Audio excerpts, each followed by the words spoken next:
Bismillahirrahmanirrahim. Assalamualaikum warahmatullahi wabarakatuh. Berjumpa kembali bersama Kifayah Astuti dalam materi mata kuliah Matematika 2 Fakultas Teknik Sipil Universitas Borobudur Jakarta.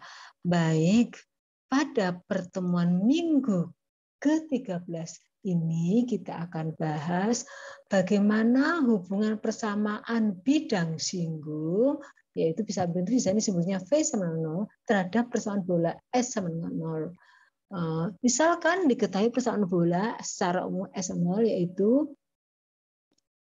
selalu umum persamaan bolanya itu E kuadrat tambah Y kuadrat tambah Z kuadrat ditambah A, itu bilangan nanti AX ditambah BY tambah Z plus D sama 0, itu persamaan umum. Kalau A-nya diganti angka, B-nya diganti, C-nya diganti angka, dan D itu persamaan bola secara umum.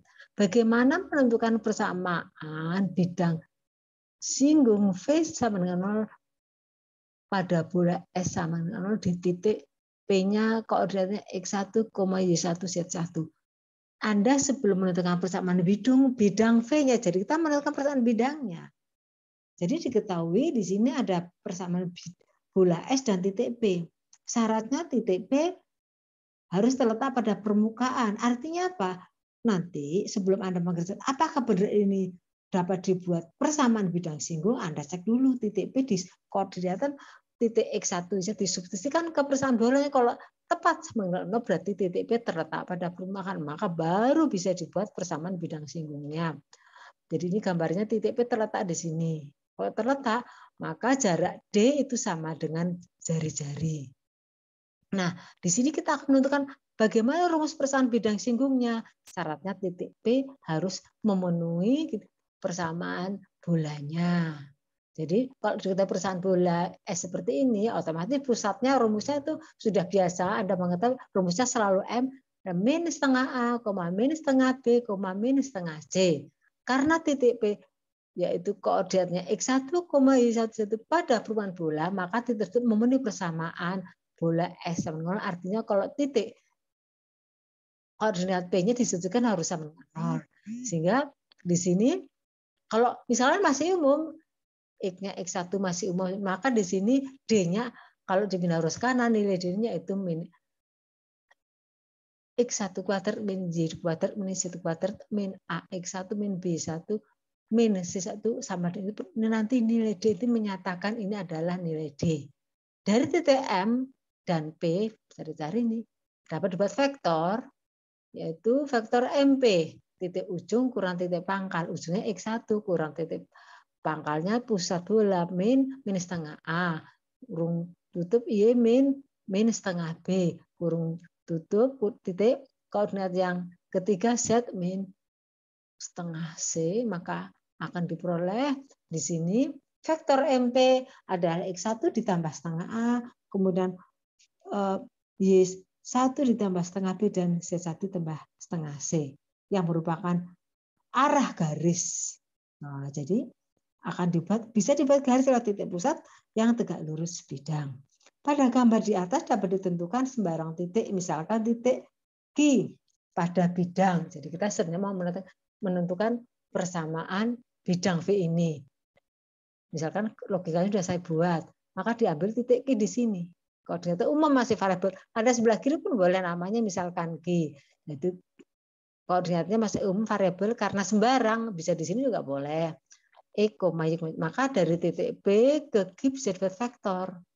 Vektornya vektor PQ ujung kurang pangkal Q-nya kan koordinatnya X. Maka vektor PQ X min X1, Y minus 1, dan Z1 ini. Jadi otomatis di sini vektor MP itu merupakan arah garis tegak lurus bidang. Maka vektor MP dan vektor PQ maka akan vektor jika dikalikan secara dot produk hasilnya 0 karena satu kedua vektor saling tegak lurus, hasil dot produknya kedua vektor harus 0. Jadi logikanya memang ada vektor MP dan PQ itu saling tegak lurus. Nah, hal ini dengan cara menunjukkan dari hasil perkalian yang komponen yang seletak Hal ini sebagai dasar untuk menentukan rumusan persamaan bidang. Singgung V yang kita cari di titik P-nya koordinatnya X1, Y1 pada permukaan bola S.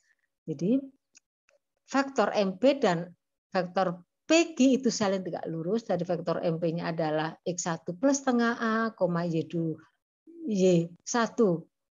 plus setengah B, C1 plus setengah C dikalikan faktor MP, yaitu koordinatnya X-1, Y-1, C1. Ini kalau dikalikan dot produk hasilnya 0.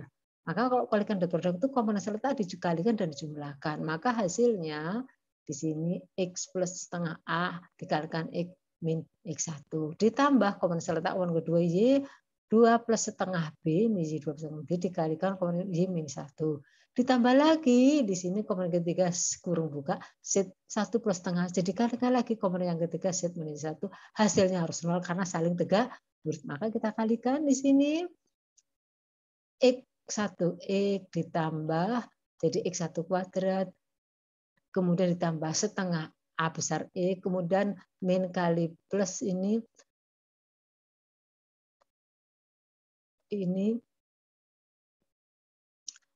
min setengah AX1. Ya, kemudian Y1 kali Y kali 1. Y1 kali Y1, ini Y1 kuadrat. Kemudian setengah B kali Y, setengah B kali Y1, setengah B Y1. Unsur yang ketiga, Z1 kali atau Z1, kemudian Z kalikan Z1, kemudian Z1 kalikan Z1 min Z1 kuadrat, kemudian setengah C kali C plus setengah CZ. Sekarang selanjutnya setengah C kali Z1 ya setengah CZ1 sama dengan 0. Ruas kiri, kemudian kita kumpulkan yang X dengan X, ini X dengan indeks 1 ya, yang indeks 1, Y1Y ditambah C1Z plus setengah AX plus setengah BY plus setengah C. Jadi ini indeksnya ini yang tidak mengandung variabel ini setengah AX ini dikumpulkan, setengah BY plus setengah CC. Kemudian Z-nya yang AX1, Z1 ditambah yang mengandung indeks 1 yaitu ini ditambah kurung min X1 kuadrat ditambah min Y1 kuadrat ditambah min Z1 kuadrat, kemudian mengandung indeks 1. Tadi ini setengah AX sudah dipakai yang belum. Jadi min setengah AX min setengah BY1 min setengah CC1. Nah, selanjutnya ruas kiri ditambahkan dan diukur dengan nilai sama supaya tidak mengandung setengah. Ini yang indeks X1 saya tambahkan ruas kirinya setengah A X1 ditambah setengah B1. Supaya nilai sama saya kurangi nilai yang sama. Jadi ini ditambah dan diukur nilai yang sama. Tapi dalam teknik penghitungannya yang indeks setengah AX1 plus setengah B1 itu kita tambahkan dengan yang ini. Atas, yang bawah dengan yang bawah. Sehingga rumusnya menjadi AX1X, Y1Y, Z1Z, ini dengan yang atas, sama-sama setengah A kurung buka di sini. X1 ditambah X, atau di sini kurung buka X ditambah X1 boleh, ini bolak-balik nggak apa-apa. Kemudian suku yang kedua setengah B kurung buka di 1 tambah Y, kemudian ditambah setengah C di sini, setengah C, Z1 ditambah Z, dikurangi, ini kalau dikurangi nih ya, kurang ini, min X1 kuadrat min Y1 kuadrat min Y1. Nah ini ditambahkan ini min dengan min ya setengah AX1, ini min setengah BY1, jadi ini jadi min setengah, menjadi bukan setengah lagi kan, di sini min setengah AX1 dengan min setengah jadi AX1 min B yaitu min C1 sama dengan 0. Tadi yang ini min X1 min X1 kuadrat min Y1 kuadrat min C kuadrat min AX1 min B1 itu nilainya D pada persamaan 1 ini. Nah, tadi di sini ini D. D adalah min X1 kuadrat min Y1 kuadrat min C kuadrat min AX1 nilainya D. Jadi ini kita ganti yang ini kita ganti D. Baik, jadi yang ini, nah ini sudah diganti nilai D, yang ini diganti nilai D. Sehingga persamaannya menjadi X1 ditambah Y1 tambah Z1Z ditambah setengah A. X1, X ditambah X, kemudian setengah B kurung Y1 tambah Y ditambah setengah C kurung buka Z1 tambah Z tambah D. Artinya apa? Tadi persamaan bolanya kan diketahui persamaan bola rumusnya X kuadrat tambah Y kuadrat tambah Z kuadrat. Tadi kan nggak pakai setengah, tapi AX ditambah BY ditambah C plus D gitu kan. Ternyata dari rumus persamaan bola itu terkait dengan diketahui titik P pada permukaan bola, ternyata persamaan bidang singgung ini membagi adil setiap sukunya. Saya ulangi, maka rumus persamaan bidang V yang menyinggung persamaan bola, maka titik tersebut, titik P, yaitu koordinatnya X1, Y1, membagi adil persamaan bolanya. Tadi kan di sini X kuadrat dibagi adil jadi X1 kali X. Tadinya plus 2, Y kuadrat dibagi dengan Y1, Y. Ditambah tadi Z kuadrat dibagi Z1 kali Z. Nah, ditambah AE kan. Nah, sekarang membagi adil menjadi setengah A, huruf buka, X ditambah X1. Tadi rumus persamaan bola ditambah BY kan.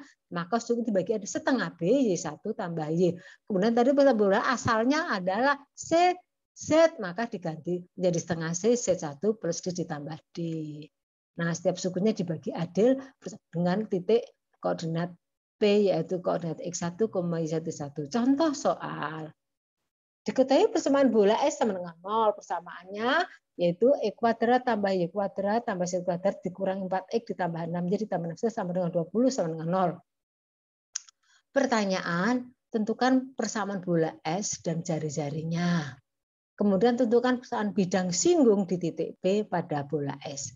Nah, kalau persamaan bola, dan Anda bisa tahu nih, sudah biasa mencari pusaka minus setengah A, minus setengah B, jari-jarinya adalah R akar 1/4 A kuadrat ditambah 1/4 B kuadrat ditambah 1/4 C kuadrat dikurangi nilai D-nya. Kemudian untuk menentukan sebelum menentukan persamaan bidang singgungnya, Anda cek. Titik P-nya ini disubstitusikan, satunya X, Y-nya min. Apakah sama dengan 0? Kalau sama 0 berarti memang titik P terletak pada permukaan. Kalau terletak maka dapat dibuat persamaan singgung dengan rumus tadi membagi adil setiap sukunya. Selanjutnya tentukan persamaan garis G yang tegak lurus bidang V dan melalui titik P tersebut. Jawab. Pusat bola A-nya di sini min A, B-nya 6, 6 C-nya 12. Rumusnya minus setengah A, minus setengah B, minus setengah C, maka A-nya kan min 4, maka minusnya jadi plus 2, B-nya 3 jadi min kali min setengah kali min 3, 6 min, jadi minus setengah hasilnya min 3, kemudian C-nya minus setengah kali C-nya 6 ya min 3. Rumus jari-jarinya minus setengah A kuadrat setengah B dikurangi D, di sini A-nya adalah min 4 dikuadratkan jadi 16, kemudian B-nya adalah 6 dikuadratkan 36, C-nya adalah 6/30 dikurangi 20, ketemu akar 2 atau jari-jarinya pendek kecil ya, cuma akar 2 1,4. Satuan panjang. Untuk menentukan persamaan bidang singgung V sama 0 dicari di titik P-nya 1, min 3, min 4 pada perubahan dapat ditentukan dengan membagi adil setiap sukunya dari persamaan bola. Jadi ini rumusnya ini ya. X1 X ditambah Y1 Y ditambah Z1 Z ditambah setengah A, X1 tambah X. Setengah B, ini 6-nya itu B kurung Y1 tambah Y ditambah setengah C, C1 tambah C ditambah 20, di mana titik X-nya diganti 1, X1-nya 1, X2, Y1-nya min 3, Z1-nya min 4 kita masukkan. Jadi X-nya 1, Y-nya min 3, Z-nya min 4, X1-nya kita juga di sini X1-nya adalah 1, Y1-nya adalah min 3, Z1 min 4, maka akan ketemu di sini hasilnya ternyata yang mengandung variabel X di sini min 2X ditambah X hasilnya min X. Yang Y-nya min 3Y di sini ada plus 3 yuk 0. Kemudian Z-nya di sini ada min 4Z ditambah 3 min Z. Kemudian ini kalau kita hitung, di sini yang tidak mengubah variabel min 2 dikurangi 9 kurangi 12 ada 21 ditambah 20 ketemu min 1. Jadi perusahaan bidangnya yang kita cari bidang singgungnya X plus Z min 1 sama 0. Selanjutnya yang ketiga untuk menjawab menentukan persamaan garis G yang melalui titik P tegak lurus bidang B artinya arah garis itu searah dengan normal bidang. Normal bidang itu berarti soal vektor MP. Vektor MP-nya tadi koordinat ujung kurang pangkal ujung kan titik 1, pusatnya bola min 2, min 3, min 3, 4 min 3. Ketemu adalah arah dari garis min 1,0,1. Maka garis G secara vektoris melalui titik P koordinatnya 1, min 3, dengan arah garis vektor MP yaitu min 1,0,1 adalah, nah ini garisnya merupakan tempat kedudukan X, Y, Z lewat titiknya P 1, min 3,4 kelipatan maka panjang garis kelipatan alfa kali vektor min 1,0 min 1 vektor PG-nya itu. Atau secara parameter yaitu menyamakan komponen seletak nilai X sama dengan 1 dikurangi alfa, nilai Y-nya di sini sama dengan min 3, di sini 0 nggak ada. Kemudian nilai Z-nya adalah min 4 dikurangi lambda. Atau secara linear artinya ini sama-sama sama lambdanya, maka di sini X minus 1 dibagi minus 1, di sini Z plus, ini diganti plus 4 dibagi minus 1, ini plus ya, plus 4. Kemudian sama dengan yang satu persamaan Y sama dengan 3. Kita gambar seperti ini perusahaan bolanya. Demikian yang bisa Ibu sampaikan, mudah-mudahan bisa diambil belajar. Selamat belajar, merdeka belajar. Jangan lupa ya, subscribe Ibu dan jangan lupa lagi print out materi agar Anda mudah dalam mempelajari. Saya tutup dengan wassalamualaikum warahmatullahi wabarakatuh. Terima kasih.